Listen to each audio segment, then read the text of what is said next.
या मालिकेच्या आजच्या भागामध्ये आपण पाहणार आहोत कमळी, निंगी आणि त्यांच्या टीममध्ये असणाऱ्या इतर मुली ऋषीला पाहून आश्चर्यचकित होतात. तर ऋषी त्यांना सांगतो की मुलींनो, तुम्ही आता काही काळजी करू नका, कारण तुमच्या टीमकडे कोचही असणार आहे आणि तुमच्या टीमची एक कॅप्टनही असणार आहे.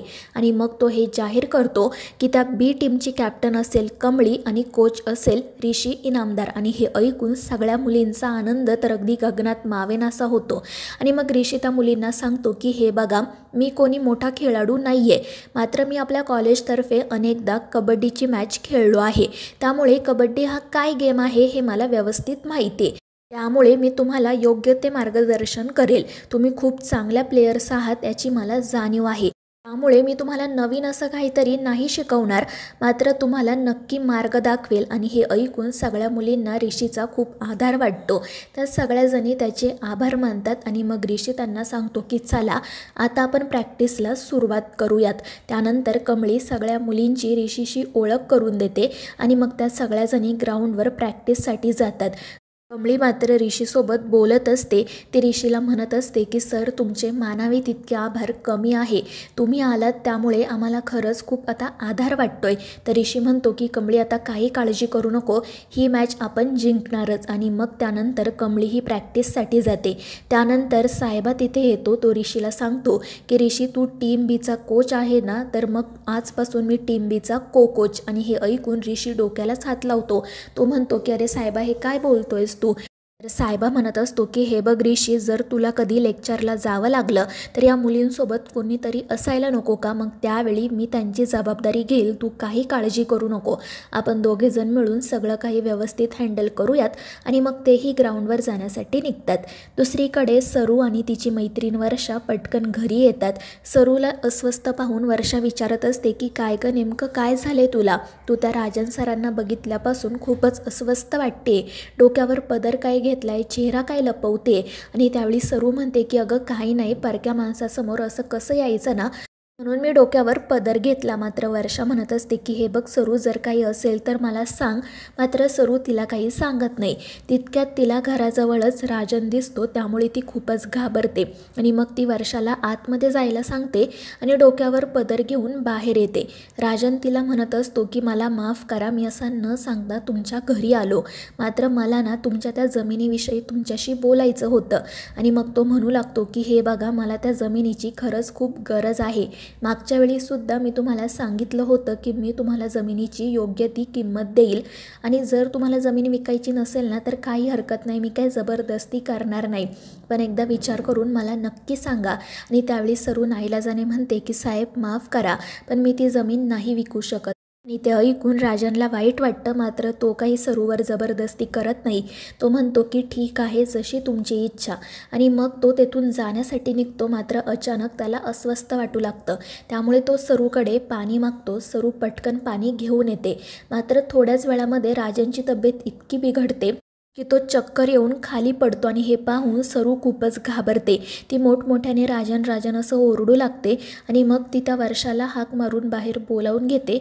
आणि मग त्या दोघीजणी राजनला घेऊन घरात जातात. दुसरीकडे आपण पाहतो की टीम बी ग्राउंडवर प्रॅक्टिस करत असते. ऋषी आणि साहेबा कौतुकाने त्या सगळ्या मुलींकडे बघत असतात. पण जेव्हा अनिकाचं या मुलींकडे लक्ष जातं तेव्हा ती खूपच चिडते आणि तिची प्रॅक्टिस करायचं सोडून या मुलींसोबत भांडायला येते. त्यामुळे मग निंगी आणि कमळीसुद्धा चिडतात आणि ग्राउंडवरच त्यांचा वाद सुरू होतो. ऋषीला आणि साहेबाला कळतच नाही की नेमकं झालंय काय. आणि मग ते दोघेही तिथे जातात आणि त्या मुलींना शांत करत म्हणतात की काय चाललंय तुमचं? तर अनिका ऋषीलाच म्हणते की हे बघ ऋष, तू ना या सगळ्यापासून लांब राहा. तू ना प्रत्येक वेळी या गावच्या कमळीची बाजू घेतो, मात्र मी आता ना अजिबात ही गोष्ट सहन करणार नाही आहे.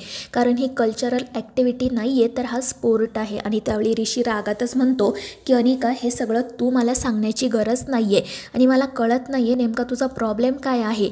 तितक्यात मग सुवर्णा मॅडम त्या ठिकाणी येतात आणि म्हणतात की सर माफ करा, मात्र टीम बीमधील असणाऱ्या मुलींच्या आवाजाचा अनिकाला, पण त्या पुढे काही बोलणार त्याआधीच अनिका रागात त्यांच्याकडे पाहते. त्यामुळे त्या मॅडम खाली मान घालूनच म्हणतात की टीम एला खूप त्रास होतोय. आणि हे ऐकून ऋषी रागातच म्हणतो की जर तुमच्या मुलींना आवाजाचा इतका त्रास होत असेल तर त्याचा असा अर्थ निघतो की त्यांचं खेळाकडे लक्ष नाही आहे. आणि ऋषीचं असं बोलणं ऐकून अनिका तर खूपच चिडते आणि रागात त्याच्याकडे बघू लागते. तर ऋषी म्हणत असतो की हे बघ अनिका, माझ्या मुलींसोबत उगाच वाद घालायचा नाही. तू तुझ्या खेळावर कॉन्सन्ट्रेट कर. आणि हे ऐकून अनिका रागातच विचारते, माझ्या मुली म्हणजे आता तू काय या सगळ्या गावच्या मुलींना ॲडॉप्ट केलं आहेस का? आणि ते ऐकून ऋषी म्हणतो की तुला जे समजायचं आहे ना ते समज, पण आजपासून या टीम बीचा कोच मी असेल. आणि हे ऐकून अनिकाच्या आणि त्या इतर मुलींच्या पायाखालची तर जणू जमीनच सरकते. त्या मॅडमला सुद्धा आश्चर्य वाटतं. तर ऋषी म्हणतो की हो, हेच खरं आहे. तितक्यात प्रिन्सिपल सर त्या ठिकाणी येतात. तेही म्हणतात की ऋषी सर, हे मी काय ऐकतोय, तुम्ही काही टीम बीचा कोच झाला आहात का? आणि त्यावेळी ऋषी म्हणतो हो सर, आणि त्याबद्दल मी तुम्हाला सांगणारच होतो, कारण तुम्ही टीम बीला कोणतीही मदत केलेली नाही आहे ना. या मुलींकडे कोणती फॅसिलिटी आहे ना साधा कोच. त्यामुळे मी निर्णय घेतला आहे की मी टीम बीचा कोच असेल.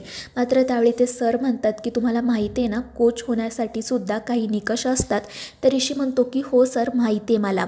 आणि तुम्हाला सांगायला मला आनंद होईल की मी आपल्याच कॉलेजकडून अनेकदा कबड्डीची मॅच खेळलो आहे, त्यामुळे मला ना अनुभव आहे. मात्र ते प्रिन्सिपल सर म्हणतात की फक्त इतकंच असून चालत नाही.